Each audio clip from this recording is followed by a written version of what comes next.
Good morning, everybody, and welcome back to The Swing. Today we're going to be reviewing Past Master by R.A. Lafferty. I don't know how well you can see the title, or the cover, but yeah, that's going to be what we talk about today. uh, yeah, I haven't done a review video, or at least shot a review video, in probably over a week. I had a week vacation with my son, and we were very busy. He's a little guy, so I was constantly on dad duty and did not get a lot of reading done the last week and a half. I did. We took a car trip with my family, and I did read about a quarter of The Godfather, which is not a book that I think you would have assumed I was reading, but yeah, I did. That was the only time I really was able to read or had the energy to read this last week and a half or so. So I tried to get a couple of videos out before my vacation time with him, and we're back on the saddle with Past Master that I read probably about 2 weeks ago now. I don't know whether I like this book or not. Um, that's kind of the consensus that I keep arriving at when I think about this book. Um, Lafferty. This is the first Lafferty that I've read. I don't know a ton about him. I watched a few videos,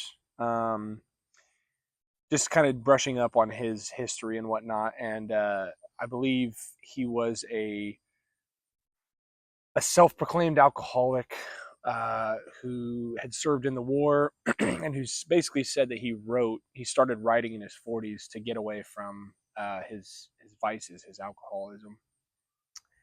A Catholic from Tulsa who I think has a lot of um, Christian and mythological imagery in this book. Uh, I would guess from his interest in religion and uh, yeah. So yeah, I don't know how much more to say about him other than he seems like a pretty interesting writer.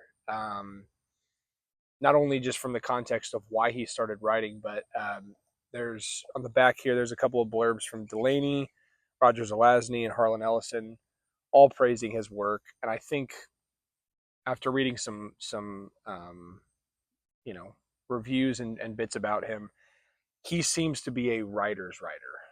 A lot of these famous writers of this time, of the new wave period in science fiction, really respected his work and his vision. That doesn't mean that there were readers that always liked his work, because I think that he's one of the, like, if you were introduced into science fiction, when I came into this world a couple years ago now, and started reading these more vintage works, I didn't have any clue who he was, and it took me this long to read one of his books. So he's one of those relatively obscure names from the outside, but on the inside, I think that there's a lot of science fiction fans who know the power in his prose, the imaginative, very dreamlike, uh, you know, worlds that he creates. Because like I said, this is the only book I've read by him so far, but it was impressive uh, that this was his first novel, and that his command of language was really impressive.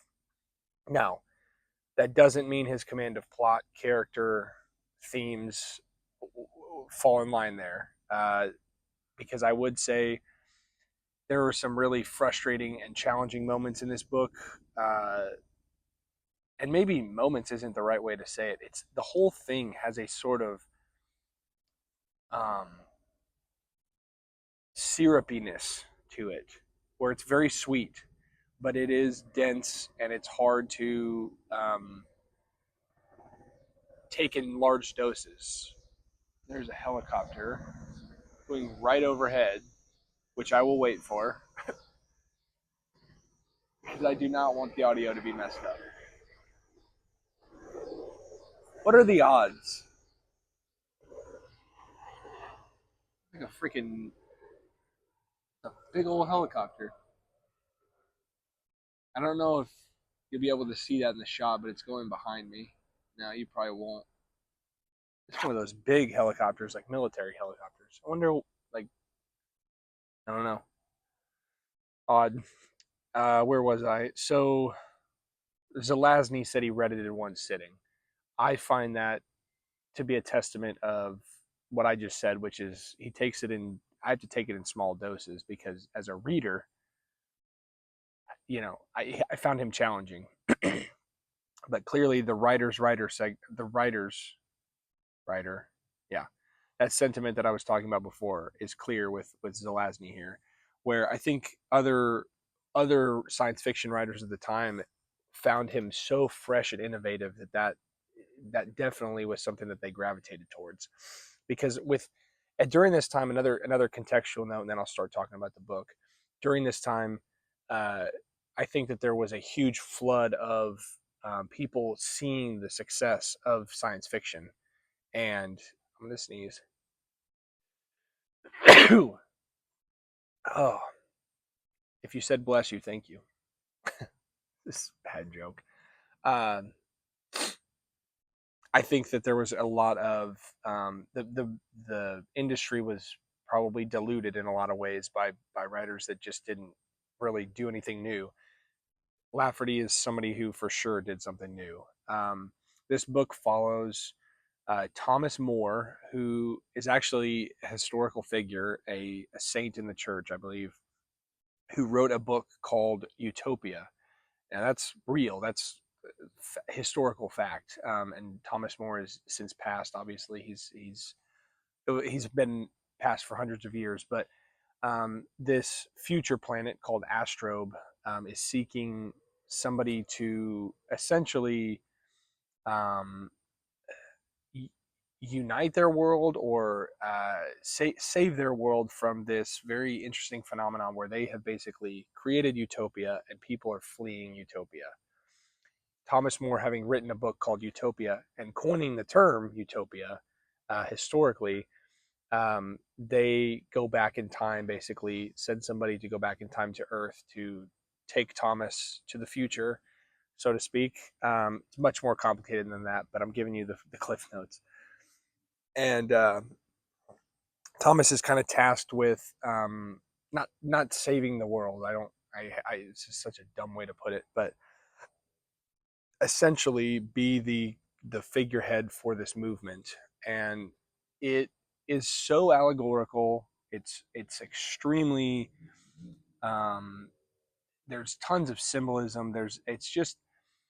It's almost there's more being said in the subtext than the actual text, which bothered me at times, but was very interesting at times when I got what Lafferty was trying to do. Um, because I think that when this book was published, which I believe was in the '60s, late '60s, sorry, yep, '68.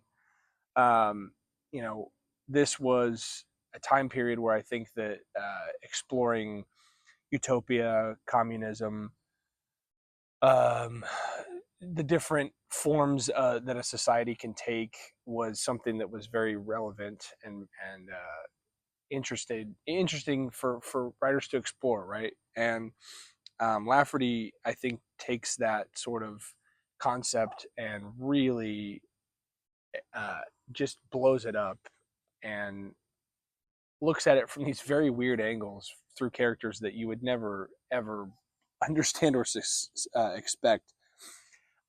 Whether it be, let's see, there was this girl who was like 200 years old named Evita, who's like uh, she's this odd character who's like this devil woman. You have these seal-like creatures, I want to say, or am I mixing that up with something else? These telepathic underwater amphibious creatures who like this world of Astrobe is everything that Lafferty could dream of, and he breaks a lot of I don't want to say rules, but norms, and in a fun way. I mean, I had fun reading this, but I did find myself laboriously getting through chapters sometimes where I was like, I don't really know what's going on. I don't know why these events are happening, and most notably, the the way that the characters speak and the way that the language is expressed, whether by Lafferty telling the story or by the characters, it's so what's the how do I want to describe this? If you've read Lord of Light by Roger Zelazny, it gave me very similar feelings to that book, where I felt like I kind of didn't know what was going on all the time because plot was clearly less important than uh, allegory, theme, and overall experience that Lafferty was going for. And I almost feel like at this point in the review, I'm getting lost in my own interpretation because I don't know how to express it to you. It's more of a when you read it, you'll know what I mean. The um, it's not always this character does this cause effect.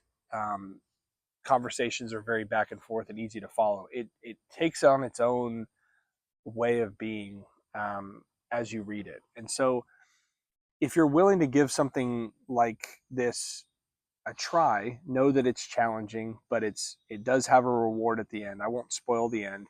I I feel like I've gone on enough in this video to at least feel confident in stopping it and not doing a spoiler section in this one. Partially because I don't really know what conclusion I arrived at with the ending. The ending is very ambiguous in the sense that it doesn't tell you what happens explicitly, but you're made to believe. I think a point that Lafferty was trying to get across throughout the whole novel. It's not like it's on the nose or completely unexpected, but it's not. None of this novel is definitive. I think that's maybe a better way to succinctly put it. So I'm going to stop rambling because I do feel like my thoughts on this book aren't quite concrete and maybe won't be until I give it another read or maybe read more of Lafferty's work because, uh, as I said to kind of start this video, I don't really know if I liked it or not. I kind of feel like my grade is a little bit incomplete because I haven't read many books like this, and I I compared it earlier to Lord of Light by Zelazny.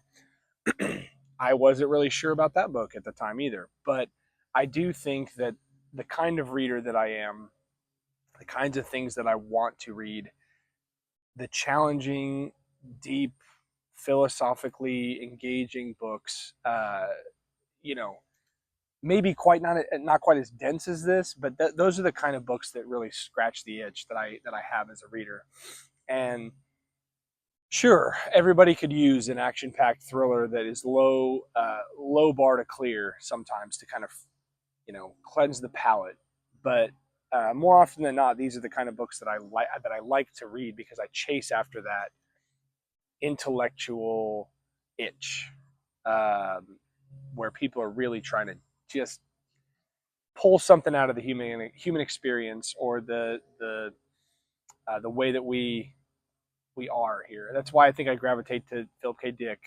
Um, that's why I think I gravitate to uh, Vonnegut, where those kinds of stories, while they do have their quirks and charm to them that make them fun to read, are saying something deeper. And yeah, I think Lafferty had something to say with this book. I don't 100% know what it was, but I do think you should give it a try. I think this book was it was worth a read, and I was, as I said, thoroughly impressed by his command of language. Um, I won't repeat myself, but it has a lot of pros. There are some cons, as I explained, but I would say Pastmaster is a pretty good book. Um, Enough of me jabbering. I hope you enjoyed, and I hope that if you decide to give this a read, let me know what you thought of it, because I have tried to engage online about this book. Maybe not engage yet, but just read what other people have talked about with it, and still don't really quite know what I think of it, which may be a good thing. it's kind of fun when you sit there and chew on a book afterwards and you're not really sure what you made of it.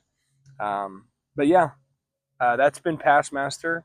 I have probably a book haul coming up soon. I've had a couple of book um, buying sessions that have been pretty fruitful. One of them specifically was by completely on a whim that I'm really excited to show you. I'm visiting my friend Luke this weekend, and as we've shown you before, we buy books when we're together. So I would be surprised if we don't at least hit a thrift store or a bookshop.